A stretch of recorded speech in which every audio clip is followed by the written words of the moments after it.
How to turn on or turn off keyboard auto spell check on Samsung Galaxy S26 Ultra.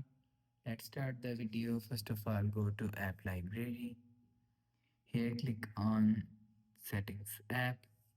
Now in Setting, scroll down and click on General Management. After click on General Management, scroll down and click on Samsung Keyboard Settings.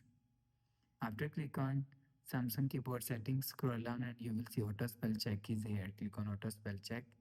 If you want to turn on auto spell check, so turn on this button. After turn on this button, you will see auto spell check is turned on. If you want to turn off auto spell check, so turn off this button. After turn off this button, you will see auto spell check is turned off. You will turn on or turn off auto spell check from here.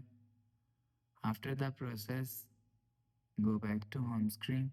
So that's how you can turn on or turn off auto spell check keyboard on Samsung Galaxy S26 Ultra. If you like the video, please subscribe. Thanks for watching.